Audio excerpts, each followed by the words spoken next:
weli waxaa si aan kala gool ahayn u soconayo duqeymaha gantaalaha iyo madaafiicda iyo duqeymaha diyaaradaha ee Ruushku ka geysanayaan dalkaasi. Madaxweynaha dalka Ukraine Zelensky ayaa sheegay waxay duqeynayaan dhammaan dalka iyagoo idil, laakiin qalbigaygu iyo geesinimadayadu weli way fiyowdahay ayuu yidhi. Waxaan kala hortagnay isdifaac adag kaasuusan cadowga marnaba filanayn. Dadka reer Ukraine waxay muujiyeen gobonimo geesinimo leh taasoo cadowga dhabarka kaga jabiyeen, isla markaana u diideen in uu dalkooda ku lado. Ma aysan gabaadsan, kumana aysan gamin geyigayaga intay soo galeen, balse intii awoodayada waxaan kala hortagnay isdifaac adag.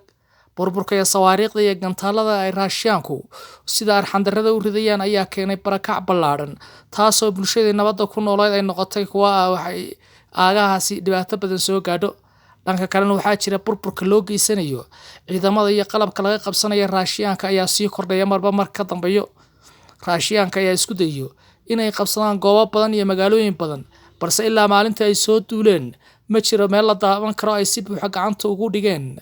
Marka laga reebo duqeymaha arxandarrada oo diyaaradaha Ruushka iyo gantaalaha sawaariikhda ridada dheer iyo kuwa ridada dhexe meelaha fog laga soo ridayo, kuwaasoo lagu burburinayo aagagii ay deganaayeen dadka rayidka ama kaabayaashii dhaqaalaha dalkaasi.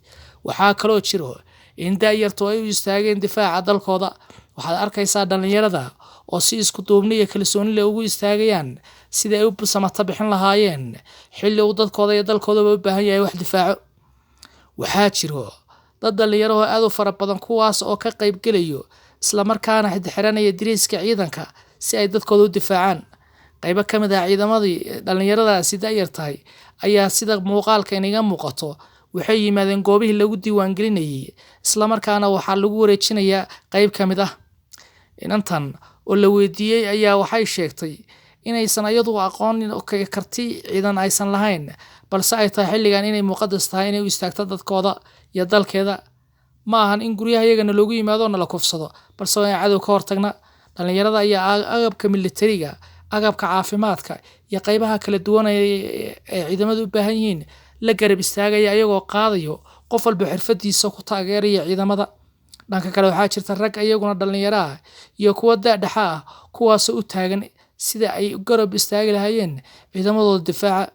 Isbahaysiga ama isgaashaansiga dadka shacabka reer Ukraine ayaa muujiyay in cadowgii soo degdegaya cagaha dhulka loogu dhuftay, isla markaana dib u caabin aad u ballaaran loogu sameeyo, kuwaasina marna Ruushka ku riyoon. Abaabulka wadaniyiinta ayaa sii kordhay iyagoo dumarku ay yihiin kuwa si lixaad looga qayb qaadanayo, hadday noqoto xagga abaabulka, dhiirigelinta da'yarta inay u dareeraan goobaha dagaalka, isla markaana ay sheegayaan dadku aqoon walbaysan lahayn, haddana wadaniyadu qiirada ay gelinayso iyo gobonimada dalkooda inay difaacdaan inuu yahay mid ay ku ballameen reer Ukraine. Taas waa midda suurto gelisay orodkii faraha badnaa iyo digdigtii Ruushku in ay socon weydo. Ciidamada Ruushka ayaa ilaa hadda waxay isku dayayaan in ay hareerayaan caasimadda, laakiin taasi waxay ku noqotay mid aad u dhabarjab ugu noqday.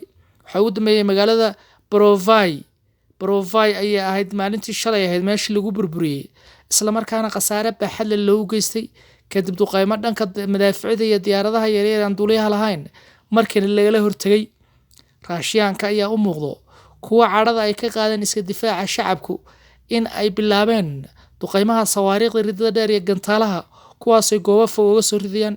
Da'yarta ayaa u dareertay goobaha ciidanka ayagoo isdiiwaan gelinayo, isla markaana xiranaya diriiskii, ayagoo dhanka kalena agabka iyo gaashaandhigga qalabkoodii la hortaagan ciidamada.